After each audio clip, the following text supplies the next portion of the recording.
Inilah Injil suci menurut Matius. Lagi pula dalam doamu itu, janganlah kamu bertele-tele seperti kebiasaan orang yang tidak mengenal Allah. Mereka menyangka bahwa karena banyaknya kata-kata, doanya akan dikabulkan. Jadi janganlah kamu seperti mereka, karena Bapamu mengetahui apa yang kamu perlukan sebelum kamu minta kepadanya. Karena itu berdoalah demikian: Bapa kami yang di surga, dikuduskanlah namamu, datanglah kerajaanmu, jadilah kehendak-Mu di bumi seperti di surga. Berikanlah kami pada hari ini makanan kami yang secukupnya, dan ampunilah kami akan kesalahan kami, seperti kami juga mengampuni orang yang bersalah kepada kami. Dan janganlah membawa kami ke dalam pencobaan, tetapi lepaskanlah kami daripada yang jahat. Karena Engkaulah yang empunya kerajaan dan kuasa dan kemuliaan sampai selama-lamanya. Amin. Karena jikalau kamu mengampuni kesalahan orang, Bapamu yang di surga akan mengampuni kamu juga.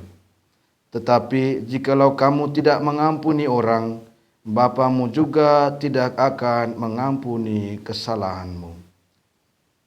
Demikianlah sabda Tuhan. Terpujilah Kristus.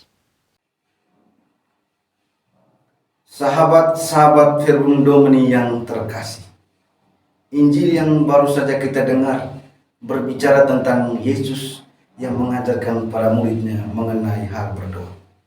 Menariknya bahwa Yesus mengawali pengajaran ini dengan berkata, janganlah bertele-tele ketika kamu berdoa.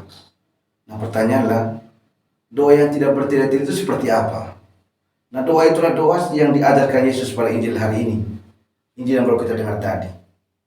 Doa itu yang kita sebut saat ini dengan sebutan doa Bapa kami. Saya yakin bahwa kita semua tentunya sangat akrab dengan doa Bapa kami dan sering kita ucapkan ketika berdoa. Bahkan kita semua sepakat bahwa doa Bapa kami adalah doa yang sangat sederhana. Namun menjadi pertanyaannya adalah, kenapa masih ada begitu banyak orang yang bertanya, bagaimana kita berdoa dengan baik? Atau doa seperti apa yang baik dan benar sehingga permohonan kita itu bisa dikabulkan? Bagi saya, persoalan seperti ini seperti sepenggal lirik lagu dalam kisah kasih di sekolah yang berbunyi demikian.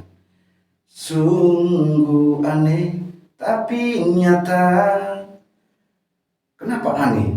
Karena setiap hari, baik secara pribadi maupun secara bersama saat perayaan Ekaristi, secara bersama dalam perayaan Ekaristi, kita selalu mendaraskan doa Bapa kami.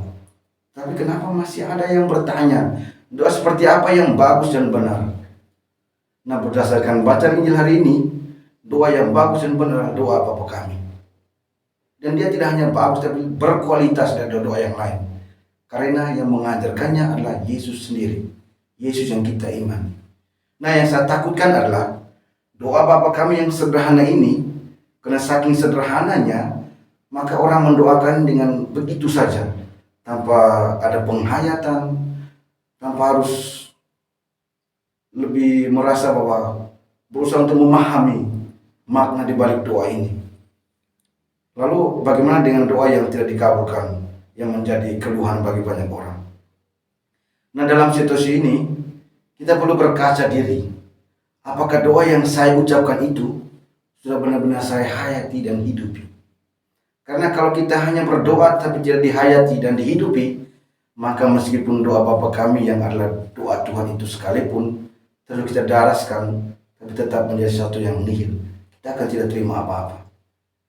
Karena percuma kita menyebut dalam doa Bapa kami itu Allah sebagai Bapa, jika tingkah laku kita setiap hari tidak mencerminkan kalau kita sebagai anak-anak Allah. Percuma pula kita dengan semangat mengatakan dimuliakanlah namamu, tapi kita hanya berusaha untuk mencari kemuliaan diri kita sendiri. Percuma juga kita dengan penuh semangat mengatakan yang ada di surga, tapi setiap hari kita hanya pikirkan perkara-perkara duniawi seperti persoalan tanah, persoalan politik, dan persoalan-persoalan lainnya. Atau sia-sia kalau kita katakan datanglah kerajaanmu, tapi yang kita harapkan atau perjuangkan hanyalah keberhasilan duniawi saja, seperti memperoleh jabatan yang tinggi sehingga bisa menguasai orang lain, sehingga orang bisa mengorbankan segala hal demi memperoleh ini. Lalu percuma juga kita katakan, berilah kami rezeki, jika kita tidak peduli terhadap orang yang sedang kesusahan. Dan percuma kita katakan amin dengan suara yang lantang, jika kita tidak sungguh-sungguh dengan doa Bapa kami, artinya tidak menghayati isi doa Bapa kami itu sendiri. Jadi sahabat-sahabat Firman Domini yang terkasih, hari ini Yesus mengajak kita untuk dengan sungguh-sungguh dan menghayati setiap makna dari doa Bapa kami.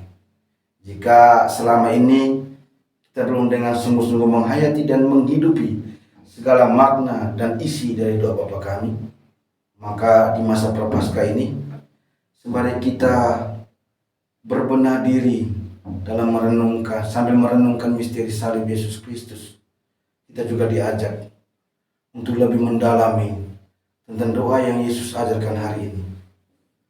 Dan semoga kita tidak lagi mencari doa mana yang paling bagus untuk kita sampaikan kepada Tuhan. Dan kita juga mampu menghidupi apa yang kita doakan. Atau kita harus benar-benar hayati setiap doa yang kita sampaikan. Semoga Tuhan memberkati kita.